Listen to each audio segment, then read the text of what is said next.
Mike Macdonald adamant about making one specific change to Seahawks defense. The 2024 season was a tale of two halves for the Seattle Seahawks defense.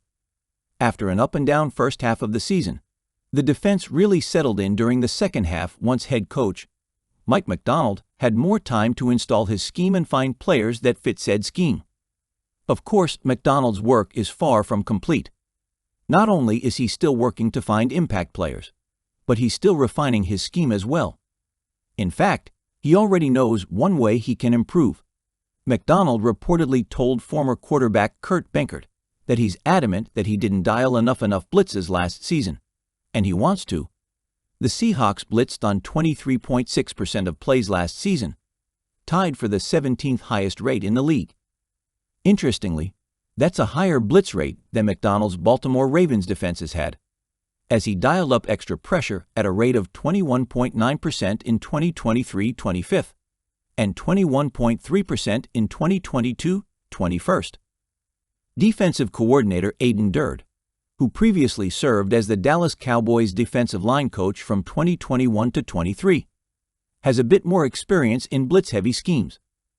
The Cowboys blitzed at a rate of 28.5% in 2023, 13th, 25.6% in 2022, 13th, and 29.1% in 2022, 10th.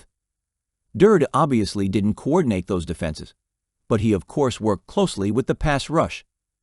The good news is that the Seahawks managed to generate a good deal of pressure despite not blitzing very often.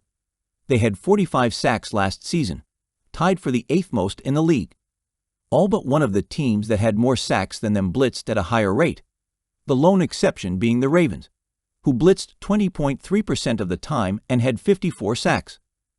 If Macdonald ends up bringing the heat more often this season, and can do so without taking away from the Seahawks' pass coverage too much, there's no denying lost a big weapon when they traded DK Metcalf to the Pittsburgh Steelers. However, to hear the average national media analyst tell it, you'd think they hadn't bothered to add any since. Whether they're aware of it or not, Seattle has brought in some very talented pass-catching weapons since the DK deal, beginning with a highly respected and capable Mo. Two-guy in Cooper Kupp to play Tyler Lockett to Jackson Smith-Njigba's Metcalf, so to speak. That was just the start, though. Seattle also brought in, including Marquez Valdes-Scantling and Steven Sims in free agency, Torrey Horton and Ricky White II in the draft, and a trio of undrafted free agents. The overall effect should be to improve Sam Darnold's wide receiver group from the ground up, in theory offering more depth than Geno Smith enjoyed. Another significant move along these lines that's flown under the radar is the Seahawks picking Miami tight end Elijah Arroyo in the draft, using the 50th overall pick. Arroyo gives Seattle's passing game something it hasn't had in years: a genuine receiving threat at tight end. Wherever Arroyo lands on the depth chart at tight end, it shouldn't take long for him to climb to the top of it. Here's what head coach Mike Macdonald had to say about his game.